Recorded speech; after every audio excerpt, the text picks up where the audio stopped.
ಓಂ ಶಾಂತಿ. ಇಂದಿನ ಮುರಳಿಯ ದಿನಾಂಕ 26/4/2025. ಪ್ರಾಪ್ತ ಮುರಳಿ ಓಂ ಶಾಂತಿ ಬಾಪ್ತಾದ ಮಧುಬನ. ಮಧುರ ಮಕ್ಕಳೇ, ನೀವು ಪುರುಷೋತ್ತಮ ಸಂಗಮಯುಗಿ ಬ್ರಾಹ್ಮಣರು. ಈಗ ಈಶ್ವರನ ಮಡಿಲಿಗೆ ಬಂದಿದ್ದೀರಿ. ಈಗ ನೀವು ಮನುಷ್ಯರಿಂದ ದೇವತೆಗಳಾಗಬೇಕೆಂದರೆ ದೈವಿ ಗುಣಗಳು ಬೇಕು. ಪ್ರಶ್ನೆ: ಬ್ರಾಹ್ಮಣ ಮಕ್ಕಳು ಯಾವ ಮಾತಿನಲ್ಲಿ ತಮ್ಮನ್ನು ಬಹಳ ಬಹಳ ಸಂಭಾಲನೆ ಮಾಡಿಕೊಳ್ಳಬೇಕು ಮತ್ತು ಏಕೆ? ಉತ್ತರ: ಇಡೀ ದಿನದ ದಿನಚರಿಯಲ್ಲಿ ಯಾವುದೇ ಪಾಪ ಕರ್ಮವಾಗದಂತೆ ಸಂಭಾಲನೆ ಮಾಡಿಕೊಳ್ಬೇಕಾಗಿದೆ. ಏಕೆಂದರೆ ನಿಮ್ಮ ಮುಂದೆ ತಂದೆಯು ಧರ್ಮರಾಜನ ರೂಪದಲ್ಲಿ ನಿಂತಿದ್ದಾರೆ. ಅಂದಾಗ ಪರಿಶೀಲನೆ ಮಾಡಿಕೊಳ್ಳಿ, ಯಾರಿಗೂ ದುಃಖವನ್ನು ಕೊಡಲಿಲ್ಲವೇ? ಶ್ರೀಮತದಂತೆ ಎಷ್ಟು ಪರ್ಸೆಂಟೇಜ್ ನಡೆಯುತ್ತವೆ? ರಾವಣ ಮತದಂತೆ ನಡೆಯುತ್ತಿಲ್ಲವೇ? ಏಕೆಂದರೆ ತಂದೆಯ ಮಕ್ಕಳಾದ ಮೇಲೆ ಯಾವುದೇ ವಿಕರ್ಮವಾಗುತ್ತದೆ ಎಂದರೆ 100ಕ್ಕೆ 100 ಪಟ್ಟು ಆಗಿಬಿಡುತ್ತದೆ. ಓಂ ಶಾಂತಿ. ಭಗವಾನ್ ವಾಚ್: ಇದನ್ನಂತೂ ಮಕ್ಕಳಿಗೆ ತಿಳಿಸಲಾಗಿದೆ.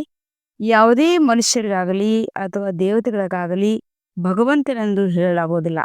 ಇಲ್ಲಿ ಕುಳಿತುಕೊಂಡಾಗ ನಾವು ಸಂಗಮಯುಗಿ ಬ್ರಾಹ್ಮಣರೆಂದು ಬುದ್ಧಿಯಲ್ಲಿರುತ್ತದೆ. ಈ ನೆನಪು ಸದಾ ಯಾರಿಗೂ ಇರುವುದಿಲ್ಲ. ತಮ್ಮನ್ನು ಸತ್ಯವಾದ ಬ್ರಾಹ್ಮಣರೆಂದು ತಿಳಿಯುತ್ತಾರೆ. ಅದು ಇಲ್ಲ. ಬ್ರಾಹ್ಮಣ ಮಕ್ಕಳು ದೈವಿ ಗುಣಗಳನ್ನು ಧಾರಣೆ ಮಾಡಬೇಕಾಗಿದೆ. ನಾವು ಸಂಗಮಯುಗಿ ಬ್ರಾಹ್ಮಣರಾಗಿದ್ದೇವೆ. ನಾವು ಶಿವ ತಂದೆಯ ಮೂಲಕ ಪುರುಷೋತ್ತಮರಾಗುತ್ತಿದ್ದೇವೆ. ಈ ನೆನಪು ಸಹ ಎಲ್ಲರಿಗೂ ಇರುವುದಿಲ್ಲ.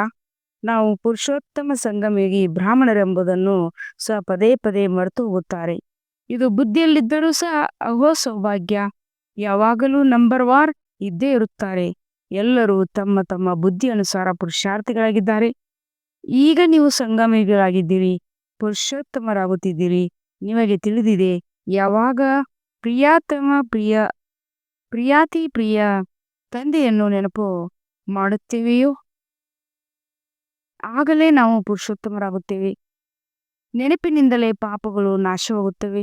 ಒಂದು ವೇಳೆ ಯಾವುದೇ ಪಾಪ ಮಾಡುತ್ತಾರೆಂದರೆ ಅದಕ್ಕೆ 100ರಷ್ಟು ಲೆಕ್ಕವು ಏರಿಬಿಡುತ್ತದೆ.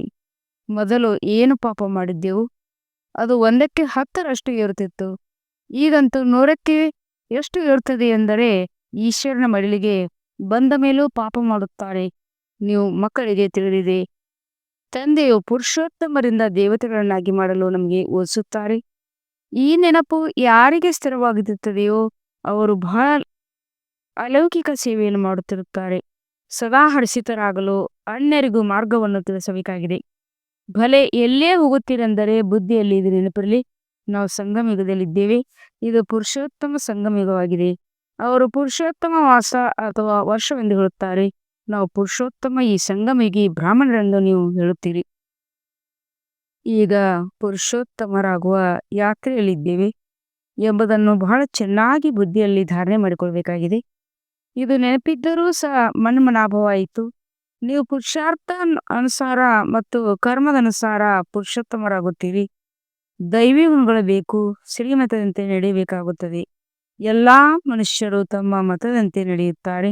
ಅದು ರಾವಣನ ಮತವಾಗಿದೆ. ಅಂದರೆ ನೀವೆಲ್ಲರೂ ಶ್ರೀಮತದಂತೆ ನಡೆಯುತ್ತೀರೆಂದಲ್ಲ. ನಿಮ್ಮಲ್ಲಿ ಅನೇಕರು ರಾವಣ ಮತದ ಅನುಸಾರ ನಡೆಯುತ್ತಾರೆ. ಶ್ರೀಮತದ ಅನುಸಾರ ಕೆಲವರಷ್ಟು ನಡೆಯುತ್ತಾರೆ.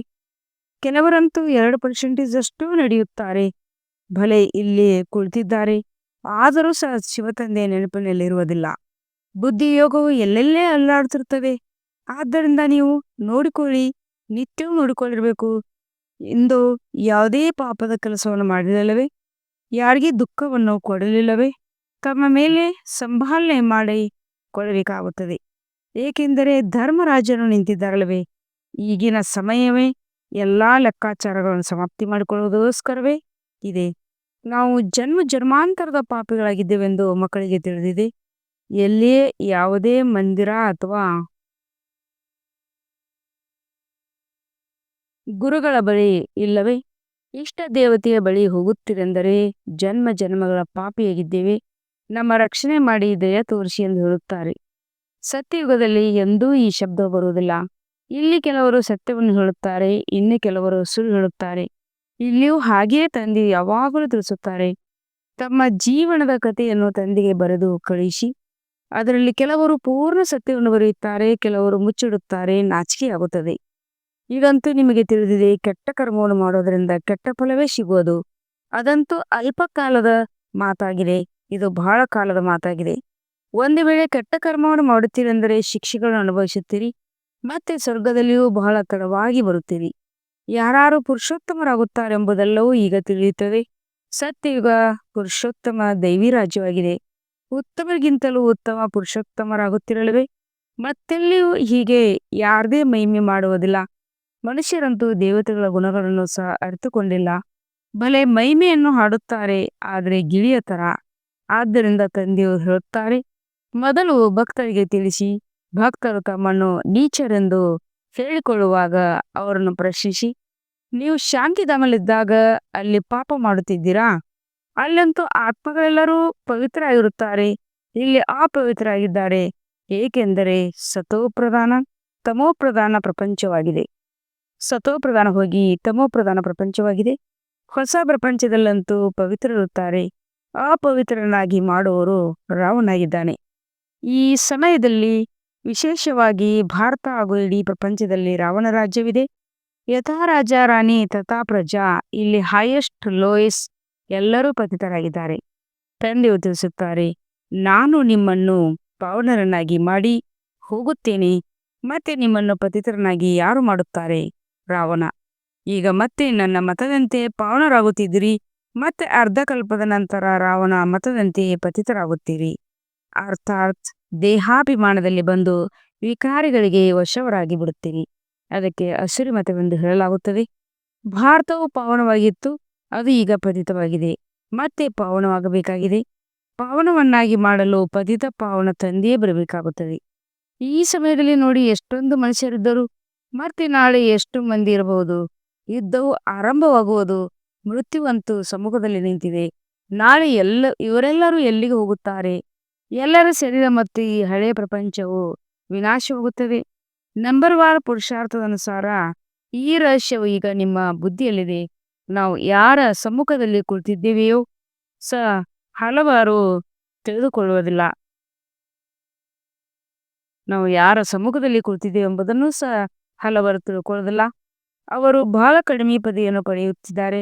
ಅದೃಷ್ಟದಲ್ಲಿಲ್ಲವೆಂದರೆ ನಾಟಕದ ಅನುಸಾರ ಇವರೇನು ಮಾಡ್ತಾರೆ, ಅವರೇನು ತಾನೇ ಮಾಡಬಲ್ಲರು. ಈಗಂತೂ ಮಕ್ಕಳು ಸರ್ವಿಸ್ ಮಾಡಬೇಕಾಗಿದೆ, ತಂದೆಯನ್ನು ನೆನಪು ಮಾಡಬೇಕಾಗಿದೆ. ನೀವು ಸಂಗಮೇಗಿ ಬ್ರಾಹ್ಮಣರಾಗಿದ್ದೀರಿ. ನೀವು ತಂದೆ ಸಮಾನ ಜ್ಞಾನ ಸಾಗರ, ಸುಖದ ಸಾಗರ ಆಗಿರಬೇಕಾಗಿದೆ. ಮಾಡುವಂತಹ ತಂದೆಯು ಸಹ ಸಿಕ್ಕಿದ್ದಾರಲ್ಲವೇ, ಸರ್ವಗುಣ ಸಂಪನ್ನ ಎಂದು ದೇವತೆಗಳ ಮಹಿಮೆ ಮಾಡಲಾಗುತ್ತದೆ. ಈಗಂತೂ ಈ ಗುಣಗಳಿರುವವರು ಯಾರೂ ಇಲ್ಲ. ಆದ್ದರಿಂದ ಸದಾ ತಮ್ಮೊಂದಿಗೆ ಕೇಳಿಕೊಳ್ಳುತ್ತಾ ಇರಿ, ನಾವು ಶ್ರೇಷ್ಠ ಪದವಿಯನ್ನು ಪಡೆಯಲು ಎಲ್ಲಿಯವರೆಗೆ ಯೋಗ್ಯರಾಗಿದ್ದೇವೆ. ಸಂಗಮೇಗವನ್ನು ಬಹಳ ಚೆನ್ನಾಗಿ ನೆನಪು ಮಾಡಿ. ನಾವು ಸಂಗಮೇಗಿ ಬ್ರಾಹ್ಮಣರು ಪುರುಷೋತ್ತಮರಾಗುತ್ತಿದ್ದೇವೆ.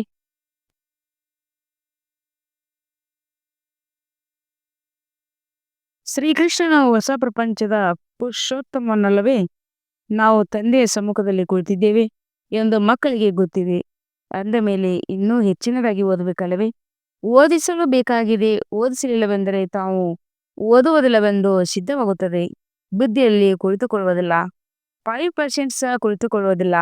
ನಾವು ಸಂಗಮೇಗಿ ಬ್ರಾಹ್ಮಣರೆಂಬುದು ಸಹ ನೆನಪಿರುವುದಿಲ್ಲ. ಬುದ್ಧಿಯಲ್ಲಿ ತಂದೆಯು ನೆನಪಿರಲಿ ಮತ್ತು ಚಕ್ರವು ಸುತ್ತುತ್ತಿರಲಿ. ಈ ತಿಳುವಳಿಕೆಯು ಬಹಳ ಸಹಜವಾಗಿದೆ. ತಮ್ಮನ್ನು ಆತ್ಮ ಎಂದು ತಿಳಿದು ತಂದೆಯನ್ನು ನೆನಪು ಮಾಡಬೇಕಾಗಿದೆ. ಅವರು ಎಲ್ಲರಿಗಿಂತ ದೊಡ್ಡ ತಂದೆಯಾಗಿದ್ದಾರೆ ತಿಳಿಸುತ್ತಾರೆ. ನನ್ನನ್ನು ನೆನಪು ಮಾಡಿದರೆ ನಿಮ್ಮ ಕರ್ಮಗಳು ವಿನಾಶವಾಗುತ್ತವೆ. ನಾವೇ ಪೂಜ್ಯರು, ನಾವೇ ಪೂಜಾರಿಗಳು. ಈ ಮಂತ್ರವು ಬಹಳ ಚೆನ್ನಾಗಿದೆ. ಇದನ್ನು ಅವರು ಆತ್ಮವೇ ಪರಮಾತ್ಮ ಎಂದು ಹೇಳಿಬಿಟ್ಟಿದ್ದಾರೆ. ಏನೆಲ್ಲವನ್ನು ಹೇಳುವರು, ಎಲ್ಲವೂ ತಪ್ಪಾಗಿದೆ. ನಾವು ಪವಿತ್ರರಾಗಿದ್ದೇವೆ. 84 ಜನ್ಮದ ಚಕ್ರವನ್ನು ಸುತ್ತಿ ಈಗ ಈ ರೀತಿ ಆಗುತ್ತಿದ್ದೇವೆ. ಈಗ ನಾವು ಹಿಂತಿರುಗಿ ಹೋಗುತ್ತಿದ್ದೇವೆ. ಇಂದು ಇಲ್ಲಿದ್ದೇವೆ, ನಾಳೆ ಮನೆಗೆ ಹೋಗುತ್ತೇವೆ. ನಾವು ಬೇಹದ್ದಿನ ಮನೆಗೆ ಹೋಗುತ್ತೇವೆ. ಇದು ಬೇಹದ್ದಿನ ನಾಟಕವಾಗಿದೆ. ಈಗ ಪುನರಾವರ್ತನೆಯಾಗಬೇಕಾಗಿದೆ. ತಂದೆಯು ತಿಳಿಸುತ್ತಾರೆ, ದೇಹ ಸಹಿತವಾಗಿ ದೇಹದ ಎಲ್ಲಾ ಧರ್ಮಗಳನ್ನು ಮರೆತು ತಮ್ಮನ್ನು ಆತ್ಮ ಎಂದು ತಿಳಿಯಿರಿ. ಈಗ ಈ ಶರೀರವನ್ನು ಬಿಟ್ಟು ಮನೆಗೆ ಹೋಗುತ್ತೇವೆ. ಇದನ್ನು ಪಕ್ಕಾ ನೆನಪು ಮಾಡಿಕೊಳ್ಳಿ. ನಾವು ಆತ್ಮನಾಗಿದ್ದೇವೆ. ಇದು ನೆನಪಿದ್ದರೂ ಮತ್ತು ತಮ್ಮ ಮನೆ ನೆನಪಿದ್ದರೂ ಸಹ ಬುದ್ಧಿಯಲ್ಲಿ ಇಡೀ ಪ್ರಪಂಚದ ಸನ್ಯಾಸವಾಗಿ ಬಿಟ್ಟಿದೆ ಎಂದರ್ಥ. ಶರೀರದ ಸನ್ಯಾಸವೆಂದರೆ ಎಲ್ಲದರ ಸನ್ಯಾಸ. ಈ ಹಟಿಕೆಗಳು ಇಡೀ ಸೃಷ್ಟಿಯ ಸನ್ಯಾಸವನ್ನೇನು ಮಾಡುವುದಿಲ್ಲ. ಅವರದು ಅರ್ಧಂಬರ್ಧ ಸನ್ಯಾಸವಾಗಿದೆ. ನೀವಂತೂ ಇಡೀ ಪ್ರಪಂಚದ ತ್ಯಾಗ ಮಾಡಬೇಕಾಗಿದೆ.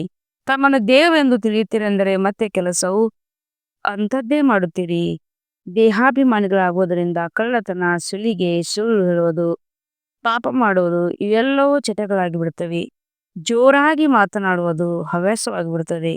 ಅಂಥವರು ನನ್ನ ಧ್ವನಿ ಹಾಗೆ ಇದೆ ಎಂದು ಹೇಳುತ್ತಾರೆ. ದಿನದಲ್ಲಿ 25-30 ಪಾಪಗಳನ್ನು ಮಾಡಿರುತ್ತಾರೆ.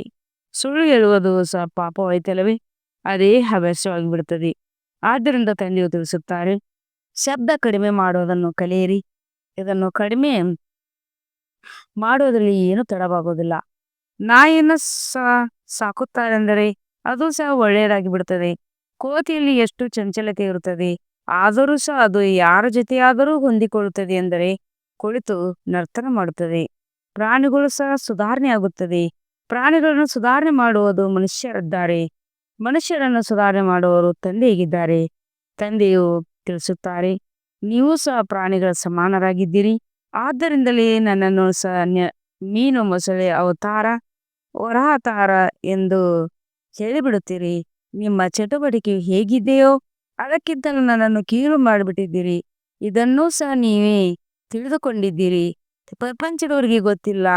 ಕೊನೆಯಲ್ಲಿ ನಿಮಗೆ ಇದು ಸಾಕ್ಷಾತ್ಕಾರವಾಗುವುದು. ಹೇಗೆ ಶಿಕ್ಷೆಯನ್ನು ಅನುಭವಿಸುತ್ತಾರೆ ಎಂಬುದು ಸಹ ನಮಗೆ ತಿಳಿದಿರುವುದು. ಅರ್ಧಕಲ್ಪ ಭಕ್ತಿ ಮಾಡಿರಿ, ಈಗ ತಂದೆಯು ಸಿಕ್ಕಿದ್ದಾರೆ ತಿಳಿಸುತ್ತಾರೆ. ಈಗ ನನ್ನ ಮತದಂತೆ ನಡೆಯುವುದಿಲ್ಲವೆಂದರೆ ಶಿಕ್ಷೆಯು ಇನ್ನೂ ಹೆಚ್ಚಾಗುವುದು. ಆದ್ದರಿಂದ ಈಗ ಪಾಪಕರ್ಮಗಳನ್ನು ಮಾಡುವುದು ಬಿಡಿ. ತಮ್ಮ ಚಾಟನ್ನಿಟ್ಟುಕೊಳ್ಳಿ. ಜೊತೆಯಲ್ಲಿ ಧಾರಣೆಯೂ ಆಗಬೇಕು. ಅನ್ಯರಿಗೆ ತಿಳಿಸಬೇಕು. ಅಭ್ಯಾಸಬೇಕು. ಪ್ರದರ್ಶನೀಯ ಚಿತ್ರಗಳನ್ನು ಕುರಿತು ಮರಣ ಚಿಂತನೆ ಮಾಡಿ. ಯಾರಿಗೆ ಹೇಗೆ ತಿಳಿಸಿಕೊಡುವುದು ಎಂದು ಯುಕ್ತಿಯಿಂದ ತಿಳಿಸಿರಿ. ಮೊಟ್ಟ ಮೊದಲಿಗೆ ಇದೇ ಮಾತನ್ನು ತಿಳಿಸಿ, ಗೀತೆಯ ಭಗವಂತ ಯಾರು? ಜ್ಞಾನಸಾಗರನಂತೂ ಪರಂಪಿತ ಪರಮಾತ್ಮನಾಗಿದ್ದಾರಲ್ಲವೇ? ಈ ತಂದೆಯು ಎಲ್ಲಾ ಆತ್ಮಗಳ ತಂದೆಯಾಗಿದ್ದಾರೆ. ಅಂದಮೇಲೆ ತಂದೆಯ ಪರಿಚಯ ಇರಬೇಕಲ್ಲವೇ? ಋಷಿ ಮುನಿ ಮೊದಲಾದವರಿಗೆ ಸಹ ತಂದೆಯ ಪರಿಚಯವಾಗಲಿ, ರಚನೆಯ ಆದಿ ಮಧ್ಯಾಂತರ ಪರಿಚಯವಾಗಲಿ ಅವರಲ್ಲಿ ಇಲ್ಲ. ಆದ್ದರಿಂದ ಮೊಟ್ಟ ಮೊದಲಿಗೆ ಇದನ್ನು ತಿಳಿಸಿ ಬರೆಸಿಕೊಳ್ಳಿ. ಭಗವಂತನೊಬ್ಬರೇ ಆಗಿದ್ದಾರೆ. ಮತ್ಯಾರೂ ಬೇರೆ ಯಾರೂ ಇಲ್ಲ, ಇರಲು ಸಾಧ್ಯವಿಲ್ಲ. ಮನುಷ್ಯರು ತಮ್ಮನ್ನು ಭಗವಂತನೆಂದು ಕರೆಸಿಕೊಳ್ಳಲು ಸಾಧ್ಯವಿಲ್ಲ. ನೀವು ಮಕ್ಕಳಿಗೆ ಈಗ ನಿಶ್ಚಯವಿದೆ. ಭಗವಂತನು ನಿರಾಕಾರನಾಗಿದ್ದಾರೆ. ಆ ತಂದೆಯು ನಮಗೆ ಹೋಲಿಸುತ್ತಾರೆ. ನಾವು ವಿದ್ಯಾರ್ಥಿಗಳಾಗಿದ್ದೇವೆ. ಅವರು ತಂದೆಯೂ ಆಗಿದ್ದಾರೆ, ಶಿಕ್ಷಕನೂ ಆಗಿದ್ದಾರೆ, ಸದ್ಗುರು ಆಗಿದ್ದಾರೆ. ಒಬ್ಬರ ನೆನಪು ಮಾಡಿದರೆ ಶಿಕ್ಷಕ ಮತ್ತು ಸದ್ಗುರು ಇಬ್ಬರು ನೆನಪು ಮಾಡೋದು, ನೆನಪು ಬಂದು ಬಿಡೋದು, ಬುದ್ಧಿಯು ಅಲ್ದಾಡುವುದು. ಕೇವಲ ಶಿವನೆಂದು ಹೇಳಬಾರದು. ಶಿವನು ನಮ್ಮ ತಂದೆಯಾಗಿದ್ದಾರೆ, ಪಾಲಕ ಶಿಕ್ಷಕನೂ ಆಗಿದ್ದಾರೆ. ನಮ್ಮ ಜೊತೆಯಲ್ಲಿ ಕರೆದುಕೊಂಡು ಹೋಗುತ್ತಾರೆ. ಅವರೊಬ್ಬರಿಗೆ ಎಷ್ಟೊಂದು ಮಹಿಮೆ ಇದೆ. ಅವರನ್ನೇ ನೆನಪು ಮಾಡಬೇಕಾಗಿದೆ. ಇವರು ಹೋಗಿ ಬ್ರಹ್ಮಕುಮಾರ ಕುಮಾರಿಯರನ್ನು ಗುರುವನ್ನಾಗಿ ಮಾಡಿಕೊಂಡಿದ್ದಾರೆಂದು ಕೆಲವರು ಹೇಳುತ್ತಾರೆ. ನೀವು ಗುರುವಂತೂ ಆಗುತ್ತಿರಲವೇ? ಆದರೆ ನಿಮಗೆ ತೊಂದರೆ ಎಂದು ಹೇಳುವುದಿಲ್ಲ. ಶಿಕ್ಷಕ, ಗುರುಗಳೆಂದು ಹೇಳಬಹುದು. ತಂದೆ ಎಂದು ಹೇಳುವಂತಿಲ್ಲ. ತಂದೆ, ಶಿಕ್ಷಕ, ಸದ್ಗುರು ಈ ಮೂರನ್ನೂ ಒಬ್ಬ ತಂದೆಗೆ ಕೇಳಲಾಗುತ್ತದೆ. ಅವರು ಎಲ್ಲರಿಗಿಂತ ದೊಡ್ಡ ತಂದೆಯಾಗಿದ್ದಾರೆ. ಇವರಿಗಂತೂ ಬ್ರಾಹ್ಮಣ ಮೇಲಿರುವ ಆ ತಂದೆಯಾಗಿದ್ದಾರೆ, ಶಿವ ತಂದೆಯಾಗಿದ್ದಾರೆ. ಇದನ್ನು ಚೆನ್ನಾಗಿ ತಿಳಿಸಿಕೊಡಬೇಕಾಗಿದೆ. ಪ್ರದರ್ಶನೆಯಲ್ಲಿ ತಿಳಿಸಿಕೊಡುವುದಕ್ಕೂ ಬುದ್ಧಿವಂತಿಕೆ ಬೇಕು. ಆದರೆ ತಮ್ಮಲ್ಲಿ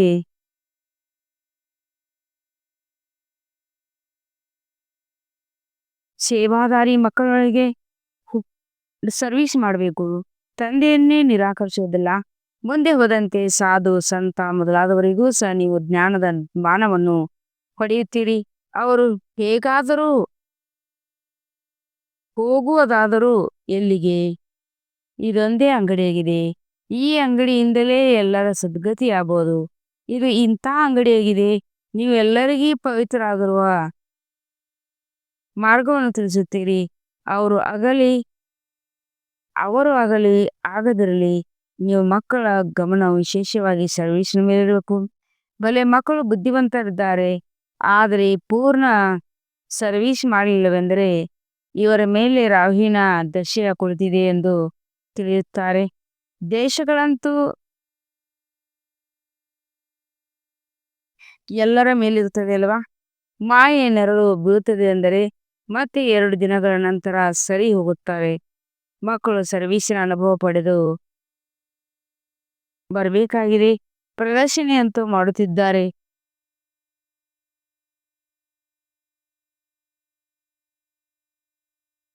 ಪ್ರದರ್ಶನಿಯಂತೂ ಮಾಡುತ್ತಿದ್ದಾರೆ.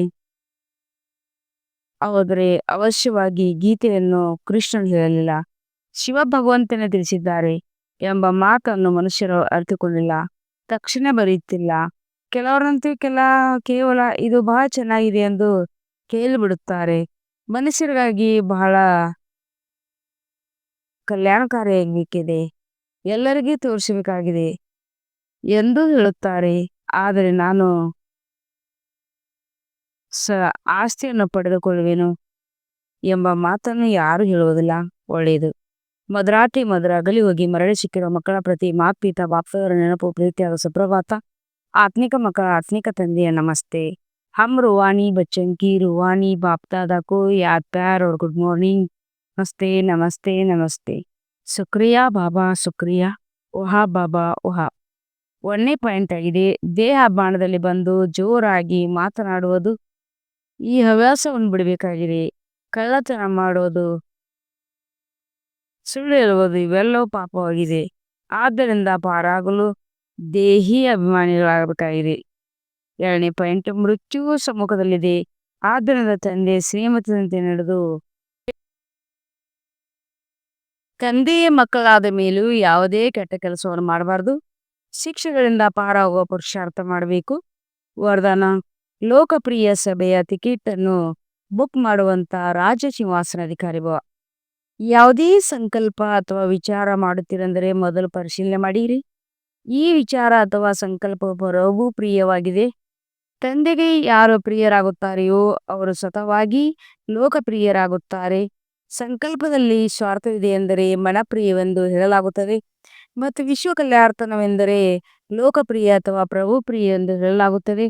ಲೋಕಪ್ರಿಯ ಸಭೆಗೆ ಸದಸ್ಯರಾಗುವುದು ಅರ್ಥಾತ್ ರಾಜ್ಯ ಸಿಂಹಾಸನವನ್ನು ಪ್ರಾಪ್ತಿ ಮಾಡಿಕೊಳ್ಳುವುದು. ಲಾ ಆರ್ಡರ್ನ ರಾಜ್ಯಾಧಿಕಾರಿ ಅಥವಾ ರಾಜ್ಯ ಸಿಂಹಾಸನವನ್ನು ಪ್ರಾಪ್ತಿ ಮಾಡಿಕೊಳ್ಳುವುದು. ಸ್ಲೋಗನ್: ಪರಮಾತ್ಮನ ಜೊತೆ ಅನುಭವ ಮಾಡುತ್ತೀರೆಂದರೆ ಎಲ್ಲವನ್ನು ಸಹಜವಾಗಿ ಅನುಭವ ಮಾಡುತ್ತಾ ಸುರಕ್ಷಿತವಾಗಿರುತ್ತೀರಿ. ಅವ್ಯಕ್ತ ಸೂಚನೆ: ಕಂಬೈನ್ಡ್ ರೂಪದ ಸ್ಮೃತಿಯಿಂದ ಸದಾ ವಿಜಯಿಯಾಗಿರಿ. ಹೇಗೆ ಶಿವಶಕ್ತಿ ಕಂಬೈನ್ಡ್ ರೂಪವಾಗಿದ್ದಾರೆ, ಹಾಗೆ ಪಾಂಡವತಿ ಮತ್ತು ಪಾಂಡವರು ಸದಾ ಕಂಬೈನ್ಡ್ ಆಗಿದ್ದಾರೆ. ಪಾಂಡವರು ಇಲ್ಲದೆ ಏನು ಮಾಡಲು ಸಾಧ್ಯವಿಲ್ಲ. ಯಾರು ಹೀಗೆ ಕಂಬೈನ್ಡ್ ರೂಪದಲ್ಲಿ ಸದಾ ಇರುತ್ತಾರೆ, ಅವರ ಮುಂದೆ ಬಾಪ್ತಾದರವರು ಸಾಕಾರದಲ್ಲಿ ಹೇಗೆ ಎಲ್ಲಾ ಸಂಬಂಧಗಳಿಂದ ಮುಂದೆ ಇರುತ್ತಾರೆ. ಎಲ್ಲಿ ಕರೆದರೂ ಅಲ್ಲಿ ಸೆಕೆಂಡ್ನಲ್ಲಿ ಹಾಜೀರ್. ಅದಕ್ಕೆ ಹೇಳಲಾಗುತ್ತದೆ ಹಾಜೀರಾಗಿರುವಂತಹ ಮಾಲಿಕ್ ಹಾಜೀರ್ ಹಜೂರ್. ಓಂ ಶಾಂತಿ.